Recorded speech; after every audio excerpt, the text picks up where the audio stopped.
Hi, it's Helen from Witchcrafts. Welcome back to my channel.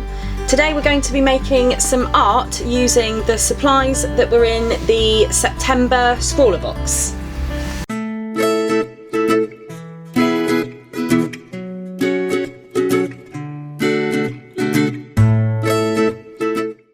So before we get started on making the art, I wanted to just finally give the details of how to enter my competition. This is in celebration of me reaching 100 subscribers. I'm hoping that I'll be able to do more giveaways in the future as my subscriber count goes up. But this is the prize. It's a set of A6 size watercolour postcards, which is by Hobbycraft, and then this lovely set of watercolours. This is a sort of a basic set for a beginner, and it's by Artist's Loft. All you have to do to be in with a chance of winning this prize is to like this video, subscribe if you haven't already done so, and leave a comment just to tell me what your favourite kind of artwork or artist is. What I'll then do is assign a random number to each comment that I receive, and then I will use a random number generator to pick a winner. This competition is open internationally, so it doesn't matter if you live in the UK or further afield, you can still enter. The competition will close in a week, so here is the date that the competition will be closing, depending on when I get round to posting this video. And make sure you check out in the description box below, there will be a PDF document detailing the terms and conditions of entering this competition. So good luck to everybody, and don't forget there's only 1 week to enter to win this prize.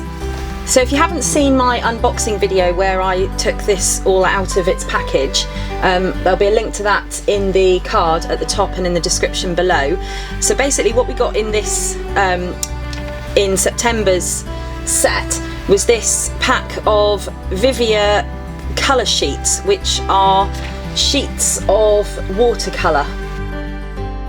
So it's very highly pigmented, and lots of lovely colours, and it's supposed to be a travel watercolour set so that you can take this with you. Also in the box was a Pentel mechanical pencil, a Milan No. 4 paintbrush, and a Winsor & Newton 0.8 fine liner in black. The artwork for this month's box was provided by Casey Golden. These are ants, I have now been told. I thought they might have been rabbits, but no, they're ants. And there was this postcard, which is a blank version of the illustration that came with the box. There was also 2 sheets of watercolour paper. Now what I want to do first of all is to swatch out these colours just to see what we've got, because the colours that are shown here don't really bear much resemblance to what colour they're actually going to turn out to be. So I want to try them out, but I don't want to use this paper that came with it. I'm going to use some watercolour paper that I've already got, which is much thinner and cheaper. These are the watercolours. So you'll see what I mean about the colours not being representative, because this one here is billed as crimson, but to me it looks brown. So we shall see what colour we get when we actually start to wet them up. So I'm going to use the brush that came with the set. I've got my 2 jars of water here, so we will make a start. So, crimson, a bit more water. I've never used anything like this before, so I'm going to be very interested to see how it compares to the normal watercolours which I use, which are the Arteza brand watercolours, are the ones I've been really liking recently.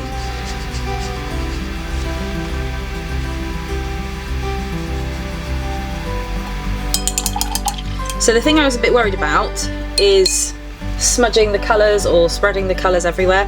There is this sheet of tracing paper which can go in between, which I guess is going to help protect to a certain extent, but I remain to be convinced on that.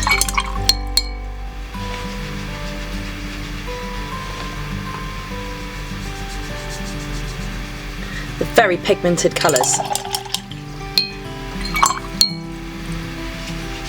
But you do need a fair amount of water to get them wet enough to actually spread on the paper.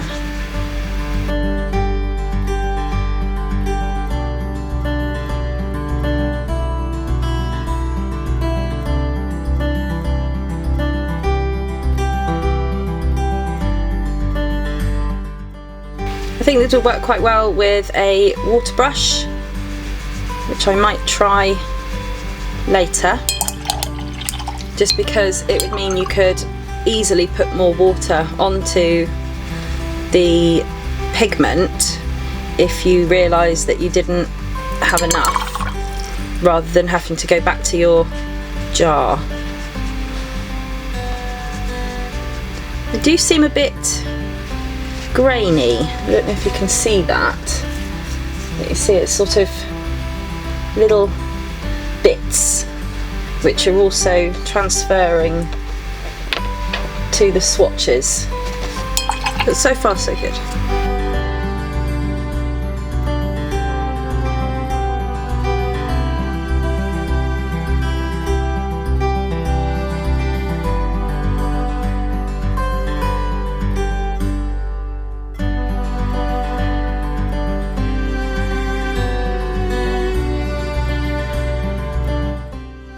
Wow, that is an amazing blue. I wasn't expecting that from that colour.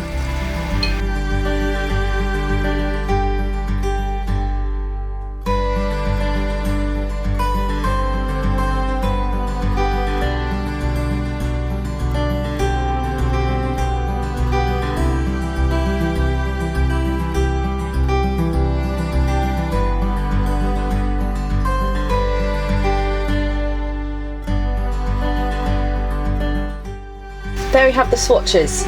I'm really impressed. They are beautiful colours. They have gone on quite nicely. I think maybe some of this pilling is the quality of the paper, which is not great. It's a very cheap watercolour paper. It's not very good quality. The colours seem to have dried quite nicely. A little bit of rippling of the paper, but nothing major.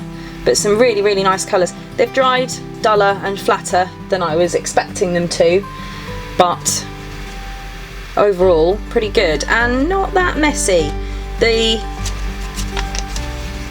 You can see where some of the pigment has transferred over onto the tracing paper, so that's something I'd have to sort of watch out for a little bit, but I'm not too alarmed by that.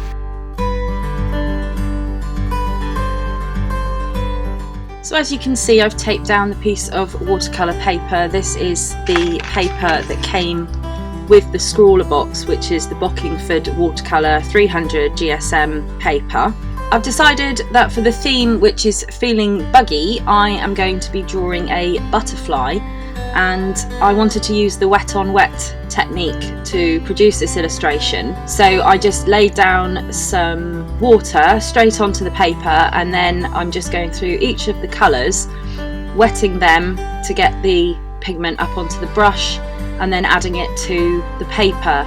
I really love doing this because I love the way that the colour kind of spreads out, and because it's wet on wet, in theory, when you have two colours that butt up against each other, they blend into each other quite nicely, but as you'll see in the finished piece, that didn't exactly happen, but it didn't seem to matter in this case.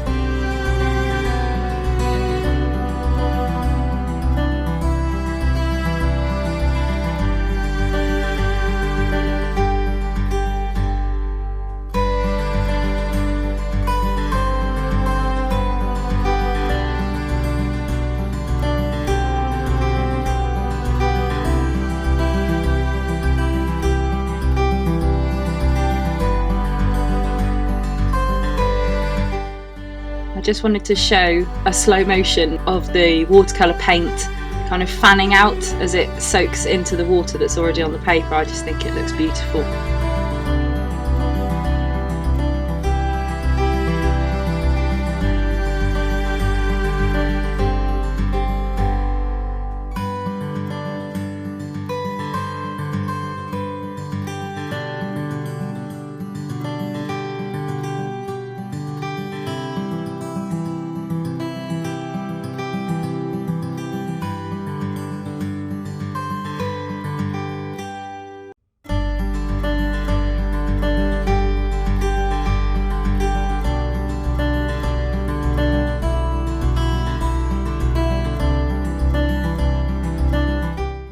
So as you might be able to tell, this paper did buckle a little bit, and unfortunately that has happened in the very centre, and you can see there where the blue paint is sort of pooling into the puddle of water that there is.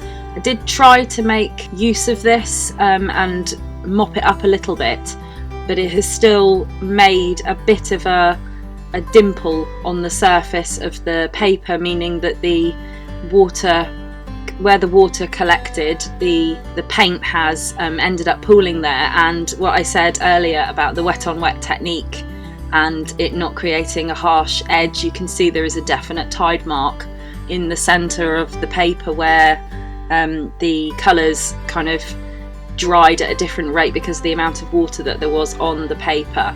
But I don't think it matters too much. So what I'm doing now, I'm adding in the butterfly illustration. I am using a reference to just draw out the basic outline of a butterfly shape, taking as much of the colours into the picture as I could. Try my best to keep the wings symmetrical, but as you'll see later, I didn't 100% manage that. So I'm just using the Pentel mechanical pencil to just sketch out the outline of the wings of the butterfly and then some of the shapes that are going to be within the butterfly's wings.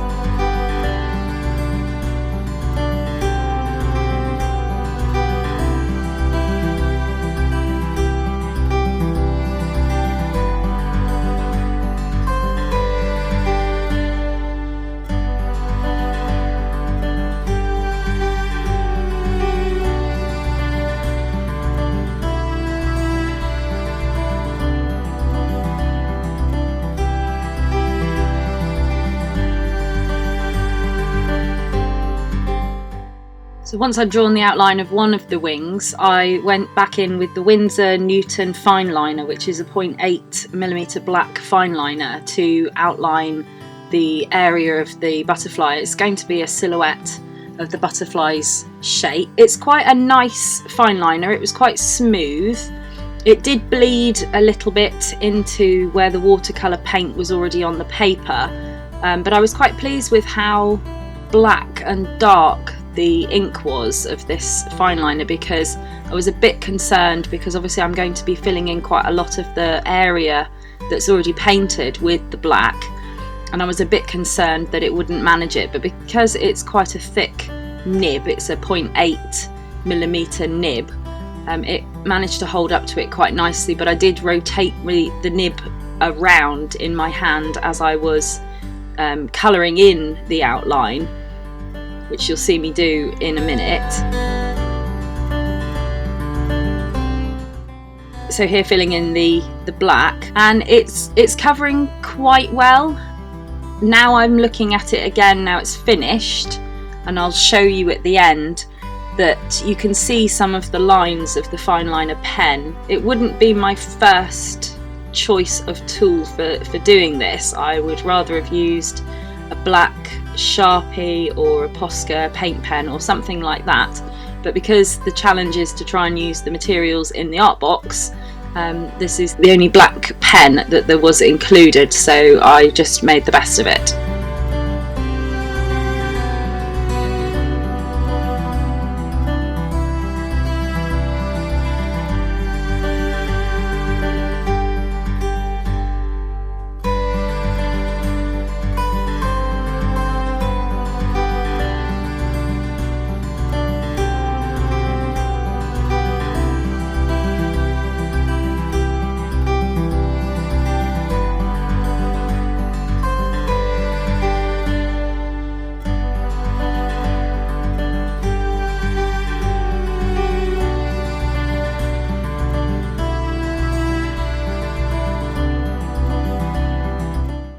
So now the ink has dried, I'm going to go in with a kneadable eraser and try and pull out some of the pencil lines that were left behind, where I either changed my mind about the shape that I wanted to make the openings in the wing.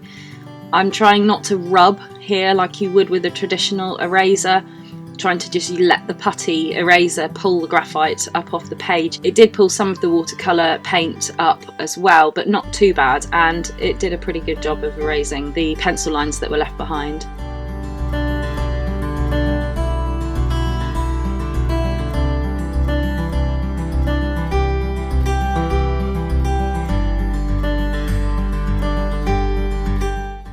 And then what I decided to do is, because there are a couple of patches where my splodges hadn't completely covered the area where I then wanted to draw the butterfly, I decided just to get a little bit more of the watercolour and just colour in those areas.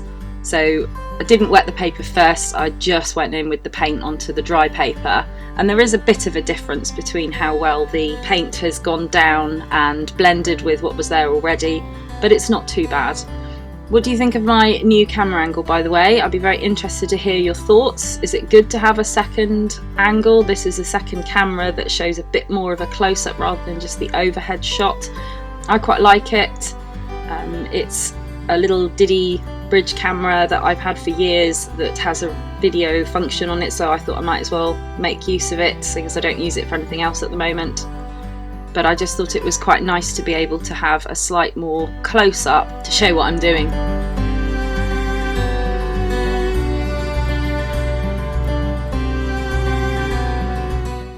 So it was quite tricky to sort of blend the new wet paint that I was putting down with the dry paint that was already there, and also I wasn't sure how waterproof the fine liner was going to be, so I was a bit conscious of getting too much water onto the black outline in case that started to smudge or run.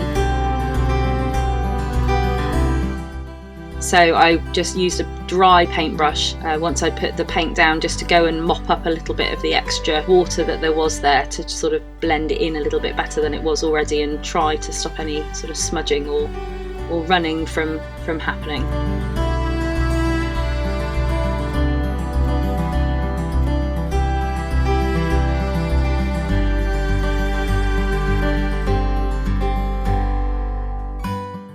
And there you have it, the finished butterfly. Really pleased with how it's turned out. What I think of the travel watercolour is it's a great idea. I think in some circumstances it could be really, really handy if you have only got a very small amount of space in your bag or whatever, and you just want to take a small amount of watercolour paint with you and a paintbrush. But to be honest, there's so many little travel watercolour sets that are on the market now that it isn't really much more than a novelty, in my opinion. I don't know that I would use this on the go, just because what do you do with it when it's wet from the paint that you've been using? You have to sit there and wait for it to dry. You wouldn't want to use a paper towel or anything to mop up any excess water, because that would be wasteful of the paint. I don't know how much it was, but I wouldn't have thought it was particularly inexpensive. So in my opinion, it's a good thing, and I've enjoyed using it, and the colours are certainly smashing, and I was really surprised by how bright some of the colours turned out. But I'm not sure that it's something that I would use on a regular basis. Thanks very much for watching. Don't forget to enter my competition and check out the details of that down below in the description. If you haven't already, please like this video and subscribe to my channel so you don't miss the notification when I announce the winner of the competition. Thank you very much for watching, and I'll see you next time. Bye!